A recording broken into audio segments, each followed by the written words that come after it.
Hello there. Good evening, everyone. This is Dari on WorldStreams Radio. Thank you to our listeners from all around the world for joining us tonight. If you'd like to learn more about WorldStreams Radio, visit our website at worldstreams.org. And now you can also connect with us on Facebook at facebook.com/WorldStreams.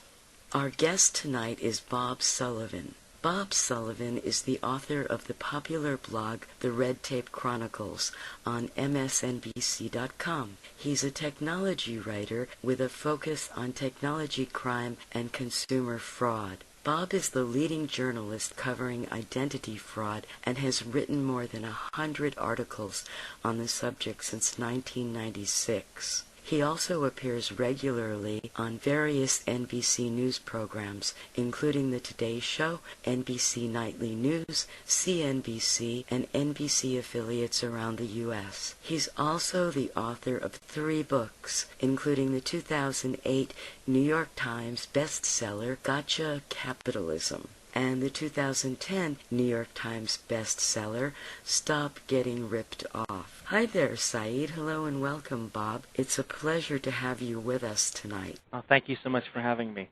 Well, good evening to you, Bob, and good evening to our listeners from around the world. One of the biggest problems that people always suffer from, either because they don't know or because they get caught in the big wheel, which is credit cards. How do people manage a credit card? Wow, well, there's a grand topic. Credit itself is a very interesting subject, and people who are familiar with the things that I write might believe that I hate credit cards, I hate credit card companies, I hate banks, and there's certainly an element of that in some things. But the truth is, credit is very useful. Credit cards are very useful, and in fact, in the book, I describe not what you might hear from a lot of advocate folks who say, burn all your credit cards, cut them up. There's a time and a place for these things, but they have to be used in very disciplined ways. You have to know yourself. You have to know if you're the kind of person who can't handle that kind of free-willing spending.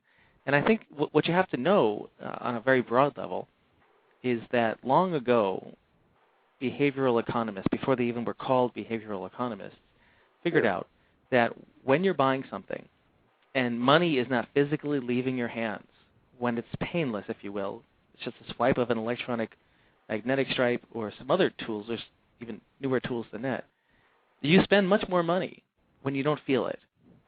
And so all of these companies, whether it's a credit card company or these big retail stores, even agencies that tax us, they all do better when they trick us into using some electronic means for spending. You'll spend much more money with a credit card than you will with cash. So for some reason there is this analogy of predator and prey. Is it continuously the way that a consumer should feel when approaching a credit card company? Yeah, well, that might be even a bit dark for what I would say. Although, I think if I had to, that's not a bad place to start from.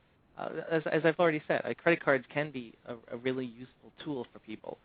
Right. I like using them, for example, because they come in handy at tax time. This is tax week in the U.S., and it's a very easy way to figure out what your tax deduction should be if you have a nice handy record of what you spent and where you spent it. So there's a use for them.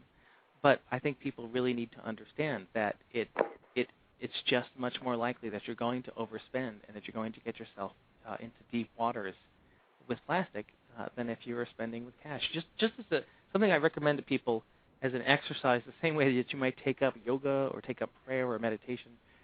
1 week out of the next couple of months, just use cash instead of credit for a week and see how it feels. And you'll be stunned at how it might change your perception on how much you eat when you order out, what kind of things you buy when you go to the department store. It's just a really good way of getting back to what it means when you're spending. Okay, while we're at it, can you describe the feeling of paying cash and also signing on that credit card? Really a psychological feeling? Well, there is a term for this. There's a cognitive disconnect that's been created. I wish that I could claim invention of that term, but actually there's a fellow named Robert Manning who wrote a great book called Credit Card Nation several years ago. He's a friend of mine, And he talks about this tremendous change in, I think really in all of Western culture that occurred in the 60s and 70s when credit cards became the way that people do business, especially in the U.S. And the cognitive disconnect is, and this is going to sound very simple, but it's a huge sea change. Once upon a time, people would only spend money that they earned. You would earn money first and then spend it later. Now we spend it first and earn it later. And there's become this disconnection between how much you spend versus how much you make. And that's a terrible thing for people's future. People don't have a sense of, well, if I work for the next 3 weeks, I'll have enough money to buy an air conditioner for the bedroom. That's not how we think anymore. And as a result, we overspend. Has it become a norm for people to very much be part of the credit card system?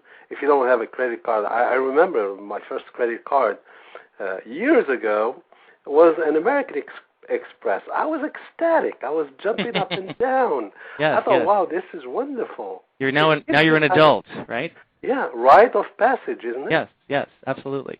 And that has become, they've tapped into a lot of our emotions about prestige. Having credit suggests to you that you are not only responsible, but, that you can, quite literally do things like rent cars, reserve hotel rooms. There's a lot of things that you almost cannot do without a credit card. And it's perfectly silly what color the plastic is that you have in your wallet, whether it's green or gold or platinum doesn't really make a difference. Ultimately, it's money you spend, you have to pay back. But they've gotten into our heartstrings and our pride strings, if you will. Yes. And convinced us that we have to have a certain color plastic in order to be a respected member of society. So there are two elements here: spending within your means and taking advantage of what I could refer to, and everybody probably refers to it as, the necessary evil. How can one find the balance between the two? What's your advice? Well, I think there's some really practical things you can do, and these might sound surprising, but they're not that complicated. I think it's important for people to have more than one credit card, believe it or not. Okay, not just one. Yeah, and again, some of that has to do with the way that the credit system works, but some of that has to do with spending habits, and here's how I recommend it. Now, of course, it would be great if everyone could just only spend what they could pay back at the end of the month. Only use a credit card when you can pay the entire bill at the end of the month, and that's the top line recommendation. In the U.S., only half of consumers do that. The other half actually can't pay their bills in full every month. So assuming that reality, here's what I want people to do, and it's really, it might take a moment to soak that in, but half of Americans don't pay their full bills every month, which means they're buying on credit, very expensive form of credit. But credit cards are great when they give you some kind of short-term loan. Leeway. When you're using a credit card normally, you buy something on the 15th of the month and you pay for it on the 30th of the month. And it doesn't cost you anything extra. That's great. That gives you a couple of extra weeks to get the money together, and it's a short-term loan for free.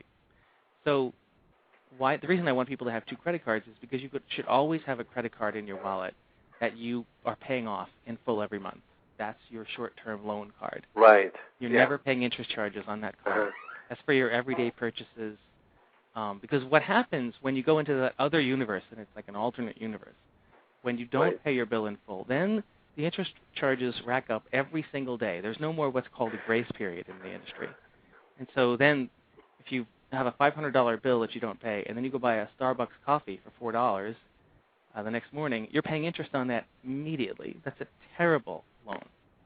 And so you never want to have those workaday charges fall onto this card that has a big balance. So the second card I want people to have is a line of credit card.